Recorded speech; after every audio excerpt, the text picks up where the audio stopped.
¿Qué pasaría si pudieras caminar por el East End de Londres en septiembre de 1888, cuando la niebla tóxica cubría calles donde un asesino en serie aterrorizaba a la ciudad más poderosa del mundo, el corazón del Imperio Británico, la capital de un imperio donde nunca se ponía el sol, paralizada por el miedo a un hombre con un cuchillo? Hoy voy a mostrarte algo que nadie ha visto en más de un siglo. Y lo que descubrí sobre el otoño de Jack el Destripador va a cambiar todo lo que creías saber sobre este misterio. Pero primero,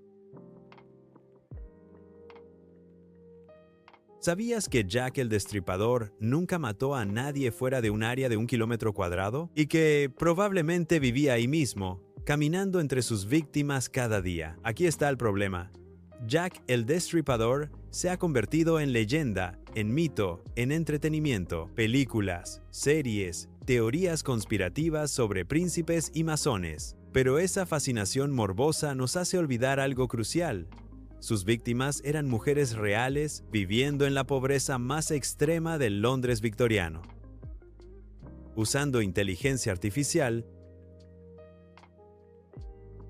he reconstruido el East End exactamente como era en el otoño de 1888. Las calles, la niebla, la miseria absoluta. Y hay algo sobre estos asesinatos que la historia popular deliberadamente ignora, algo que solo descubrí al reconstruir digitalmente este infierno victoriano. Y te lo voy a revelar al final. Comencemos nuestro viaje aquí, en Whitechapel, el barrio más pobre de Londres. Y lo primero que golpea al ver esta reconstrucción con IA es la oscuridad. Londres en 1888 no tenía electricidad en estas zonas, solo faroles de gas cada 50 metros que producían una luz amarillenta débil. Entre farol y farol, oscuridad casi total. La niebla londinense, esa pea subfog legendaria, no era niebla normal, era smog industrial, una mezcla tóxica de humo de carbón y vapor que olía a azufre y quemaba los pulmones. Mira estas calles reconstruidas. Adoquines resbaladizos por la humedad constante, edificios de ladrillo negro de hollín inclinándose sobre callejones tan estrechos que 2 personas apenas pueden pasar. No hay alcantarillado funcional aquí. Los excrementos se tiran en pozos abiertos que se desbordan cada lluvia. Las ratas son tan comunes y grandes que los niños las cazan para venderlas como comida. El olor es una mezcla de carbón quemado, carne podrida, orina, heces y cuerpos sin lavar. Los residentes del West End rico de Londres ni siquiera sabían que esto existía a 5 kilómetros de distancia. Y aquí están los números que explican por qué Jack el Destripador pudo operar con tanta impunidad. En Whitechapel vivían 80,000 personas en menos de 2 kilómetros cuadrados. Familias de 10 personas compartiendo una habitación. Turnos para dormir porque no había suficientes camas. El alquiler de una cama por noche costaba 4 peniques. Si no tenías 4 peniques, dormías en la calle.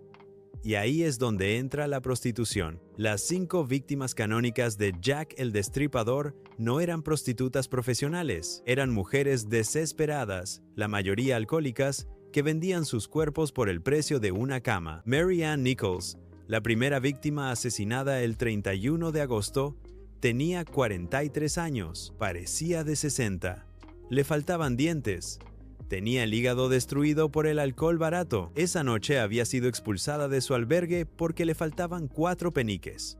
Sus últimas palabras documentadas fueron: «Pronto tendré el dinero. Mira mi nuevo sombrero bonito». Salió a la calle a vender su cuerpo por 4 peniques. Nunca regresó. Pero aquí está lo que los libros no te dicen. En Whitechapel, en 1888, había aproximadamente 1,200 prostitutas registradas y probablemente otras 500 no registradas. Los asesinatos de mujeres eran comunes, tan comunes que muchos ni siquiera se investigaban. Jack el Destripador solo se volvió famoso porque sus mutilaciones eran particularmente horribles y porque envió cartas burlándose de la policía. Pero no era el único asesino operando en el East End. Era solo el más teatral. Caminemos por Dorset Street, conocida como la calle más peligrosa de Londres. Aquí fue asesinada Mary Kelly, la última víctima canónica, el 9 de noviembre. Esta calle tenía la concentración más alta de albergues baratos y burdeles. Peleas con navajas cada noche, cuerpos amaneciendo en las aceras. La policía patrullaba en grupos de 3 porque un solo oficial podía ser linchado. Y aquí está la reconstrucción de la habitación donde Mary Kelly fue encontrada. Era la única víctima que tenía un cuarto propio, un agujero de 3 metros por 3 metros que alquilaba por 6 chelines semanales. Jack la asesinó aquí dentro, tomándose su tiempo porque estaba a cubierto. La mutilación fue tan extrema que el forense vomitó en la escena del crimen. Le tomó 2 horas y media desollarla casi completamente. Los vecinos escucharon un grito débil alrededor de las 4 de la mañana. Nadie llamó a la policía. En Whitechapel, los gritos de mujeres de noche eran tan comunes que nadie reaccionaba. Ahora hablemos de quién era Jack el Destripador. La respuesta corta: no lo sabemos. La respuesta larga: probablemente era alguien local, que conocía cada callejón oscuro, que no llamaba la atención. Las teorías populares sobre príncipes, doctores aristócratas o masones son fascinantes pero improbables. La evidencia apunta a alguien ordinario: un carnicero, un zapatero, un estibador del puerto, alguien con conocimiento básico de anatomía, suficiente para saber dónde cortar, pero no necesariamente educación médica formal. Las víctimas confiaban en él lo suficiente para seguirlo a callejones oscuros. Eso sugiere que parecía normal, quizás incluso amable.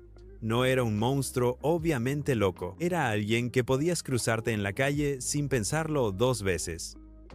Y eso es lo más aterrador de todo. ¿Recuerdas que te dije que descubrí algo que la historia popular ignora? Es esto: Jack el Destripador no era el verdadero monstruo del East End de Londres. El verdadero monstruo era el sistema que creó las condiciones donde mujeres tenían que vender sus cuerpos por 4 peniques, donde la vida humana era tan barata que un asesinato apenas se investigaba, donde la policía solo prestó atención cuando la prensa sensacionalista lo convirtió en espectáculo. Mira esta reconstrucción del contraste. A 5 kilómetros de Whitechapel estaba el West End, Pall Mall, Piccadilly, Mayfair. Mansiones victorianas con 30 habitaciones, sirvientes con librea, cenas de 7 platos.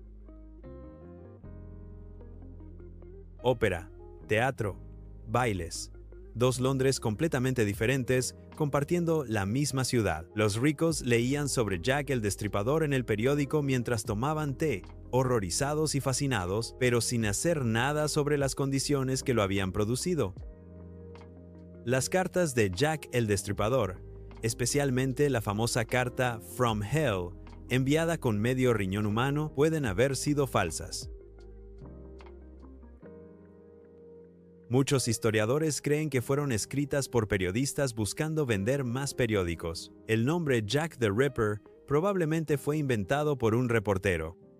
El asesino real nunca se llamó a sí mismo así, pero el nombre pegó porque vendía periódicos. El primer asesino en serie convertido en celebridad mediática. Los asesinatos pararon abruptamente en noviembre de 1888 después de Mary Kelly. ¿Por qué? Teorías hay muchas. Murió. Se suicidó. Fue encerrado en un manicomio por razones no relacionadas. Emigró.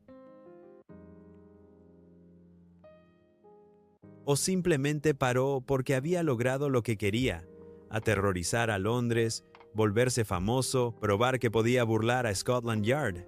Nunca lo sabremos. La policía tenía sospechosos.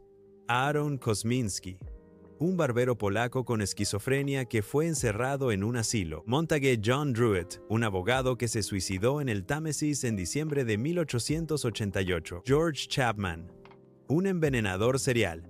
Cada generación ha tenido su teoría favorita. Cada libro encuentra nueva evidencia definitiva. Pero la verdad es que con los métodos forenses de 1888, era casi imposible atrapar a alguien que mataba al azar en la oscuridad. Caminemos por última vez por estas calles reconstruidas de Whitechapel en ese otoño de 1888. Las prostitutas paradas en esquinas,